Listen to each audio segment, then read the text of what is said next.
Hello, Virgo. It's umomgtarot Tarot. And Virgo, it's time to look at who's secretly talking about you. We're doing it again. Figuring out who it is this time. And I'm going to look at the astrology reading cards, then get to your tarot spread just after the energy oracle. Watch what happened. Watch me and you. Right? If you'd like your own personal reading, please check out the description for a link to my website, as well as a link to my Etsy shop. Why not? Well, why not? Why not throw that in there?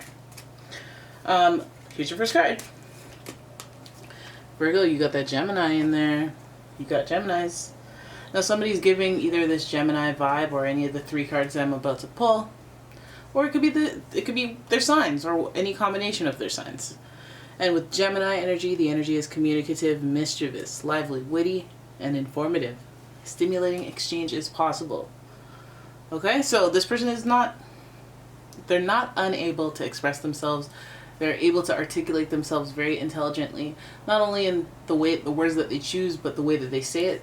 So they're very clever with that. Then we have Capricorn energy, and the energy around you is serious, materialistic, and hardworking.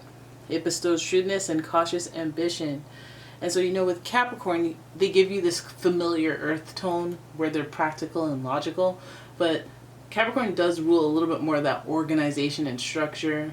And they're a little no-nonsense, kind of just very serious about their structure and boundaries. And so this is the part of us that learns that kind of thing through challenges. Then we've got Leo. Hey, we got Leo energy here, and the energy is flamboyant, dramatic, proud, and passionate. It focuses on the importance of self-belief. Now, the Leo energy is giving us that air of pride, that air of taking the ego into a bigger theme and making it so that you really got to keep that in check. Sometimes I go off the charts, I'm feeling myself a bit too much, but then other times I use that same power for confidence and for energy and to be able to stay motivated. So this is all kind of like I work hard, play hard kind of energy, and also I'm clever because I'm experienced. There's levels to this type energy. So I want to see what they're talking about you, why they're talking about you. And for that, I'm going to use the energy oracle, because everyone has an intention, an underlying feeling before they utter words from their tongue. So let's have a look. And ooh, I think somebody else got envy. Okay, you got envy. And envy is what it is, right? People looking at what you have and be like, "Dad, you don't deserve that. I should have that, not you. Other people deserve that, not you." But how about looking at something that they wish they could achieve and then being like, psh, psh. So this person, it's an interesting perspective to come from when you're talking about someone, a place of envy. And we're going to see what's going on here. I'm using the Pre-Raphaelite Tarot. And a bada boom bada bing, here we go for the Virgo. Now first card is Five of Swords. You know what that's about. It's about people saying things that maybe hastily. Saying things because they're upset and having some regret about it later. But this 5 is also an uncomfortable number. It's an uncomfortable transitional number. Let's keep going. We've got the Star, which now introduces Aquarius energy. This is supposed to represent enlightenment and hope. Oh my goodness. Then we've got the Three of Swords, which represents heartbreak, sadness, disappointment. Then we've got the Queen of Cups, but she's in reverse. You gotta take care of yourself. You gotta use that intuition. And finally, we've got the World. Okay, you got the whole world in them hands. Okay, look at that spread. Look how cute. Alright, so somebody's secretly, talking about you. I feel like they're coming from a place of processing their feelings and thoughts about your situation. Now, there may be something in your life that is parallel to theirs, and it's going better for you. maybe even effortlessly better for you, and this person is looking at it as in like, well, damn, like they're trying to, it's almost like they're learning their own life lessons vicariously through you, or just through their experience of envying you.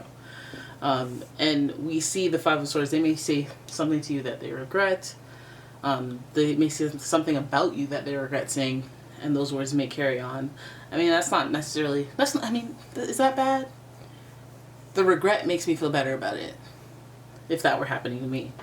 But that Five of Swords, definitely the start. It starts off with some words that are regretted, or some words that are like, maybe I went too below the belt. Maybe I, some words that are questionable, and they know it themselves. And it was rooted in envy, and that's why they said it. Maybe they've come to some sort of awakening, just like that Aquarius energy, that star energy would suggest. I feel like this is like, if they want to talk to you, what they're talking about when it comes to you, when they're talking about you,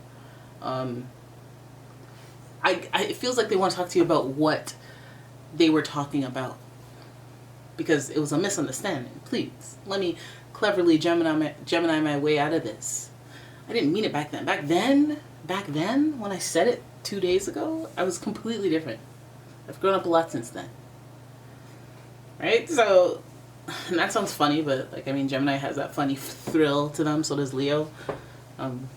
It does feel like negotiations. Okay, well, basically, it doesn't feel like the sincere, watery feeling of regret. It's more like a strategically, I better make amends, or strategic, well, I said that and I didn't really mean it, like, let's work this out. Yell at me until you feel better, or something. This awakening, this star, it makes me feel like this person wants well-being. They want synthesis. They want things to change, things to move.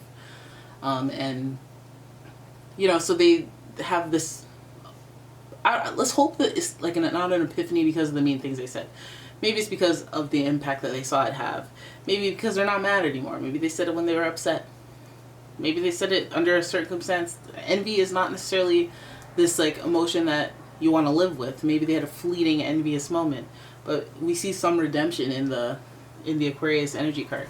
Now, this could also mean that they want to be the star. They want to be the star of the show. They want to have things move along, but they want to orchestrate it. They want to control it.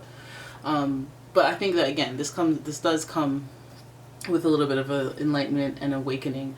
Now, what are they awakening to? I feel like, they're in a situation maybe that they thought they could orchestrate this. They thought they could talk to this person and keep this person from talking to that person. And it feels like maybe even the walls might be coming in on that, because we have the Three of Swords next, where there's that hurt and that disappointment, that third party situation. So I feel like there is a little bit of phone tag, or this person told me that you said this, or you said that this person said this, but I checked and they said no. Or it's just like this, now you have two people disappointed in you. So I feel like you might even be part of a trifecta of deception, or the trifecta of ill will and bad words. Maybe they became a Tasmanian devil because you gave them Jack Daniels that night. Does it feel like straight up malice? It would seem so with all these swords, but I feel like this person is almost looking like confusion and strategy. Like, I said this because I thought it would be a good move, but it just wasn't. I didn't even mean it. I don't even know why I said it. Seems like there's complications around that. I feel like there's also guilt, just because that Queen of Cups is hovering there. And she's just not into that. She's not into the damaging the emotions part. There's compassion, there's empathy with the Queen of Cups, but this is in reverse. So this person may have been emotionally manipulative, but also they also might not have expected to feel guilty or feel bad, and then they got to deal with those emotions. And I think that's where the higher learning comes in, because we have the world, and the world is associated with Saturn. And like I mentioned, it's about defining your boundaries and defining, your organizing your life, having a structure, following some values, like having some sort of set of rules in your life. And I feel like this part has developed for this person at your expense, yes. So whatever it is that they said about you, whatever happened in that scenario where things got moving and messages got sent to other people, and then like it made a bigger mess, then basically it feels like this person's gonna be a little more careful with their words, because they know how words travel and broken telephone works, where the message just gets changed, or they said it but they forgot the context. I was having an emotional night, I had about 12 shots. You know, my boyfriend broke up with me. You know, I said you were a hoe, and I didn't even mean it. You know, I just said it. I thought it was funny. Things like that.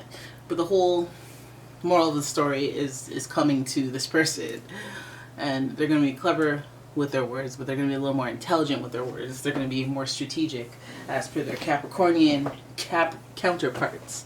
Leo, they're going to swallow their pride, you know, and be able to own up, show a little humility. But I feel like this person is not necessarily, they're not the worst. They're not the worst. They're just talking about you. They may have said some throwaway comment. Let's hone in on the comment. Because envy could mean, like, what is it that you have that they want? Like, why would they be envious of you?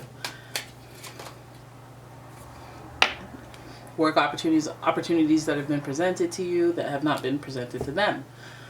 So yeah, they may have said something unrelated. They could have said something just petty about you, and it's related to just their resentment, that you get opportunities, or how you get your opportunities handed to you, and they're like, that's not fair. But they also don't know the logistics. There's confusion. I mean, there's clouds in the background, which means there's more confusion about to rain and come down, but you don't know when and stuff. Like, clouds mean confusion. So things aren't necessarily clear. The guys aren't necessarily clear on how you get your opportunities, but they just see it and then they're like, you know, because they be hating out here in these streets. They be hating. They got that. They're on that high horse, being a lion, being a Leo, and they feel like good things should come to them always, and they should be on top, and they should be in the know. They should know everything. But when they don't understand, they're like, oh, shh. If they perceive you as somebody who shouldn't be doing as well as you are, or in one area of your life, they'll be like, well, let me question that up the wazoo. But they will soon be humbled, and they will soon realize that even just behaving like that is beneath whatever it is whatever standard they're trying to uphold or argue that is better. So do you, boo-boo. Even if the moral of the story you learn about talking about people behind their back means that you're just jinxing yourself or like blocking your own blessings. This person, I feel like, learns at least some sort of lesson about, I don't know, about like just being structured, just holding it together and not necessarily expressing your emotions maybe at work or to people who are conducting business together. Keep your emotions on the low and just conduct yourself in a professional manner. Maybe they're learning about that. The world does represent that kind of structure, but this is also a life-changing belief kind of change where it's like, no, I got a new set of rules that I'm enforcing, and I don't have to remind myself because I've had experiences where it didn't work for me in the past, and now I know. So I don't even think this is really about you, but it's about them learning about themselves. And so pat yourself on the back for being such an intricate part in their learning process. Alrighty? So there it is. That is your reading. I hope you guys enjoyed it. If you did, please give the video a thumbs up, subscribe to the channel, leave a comment, share the video, all them things. And yeah, thank you so much for watching. I will see you in the next one. Bye-bye.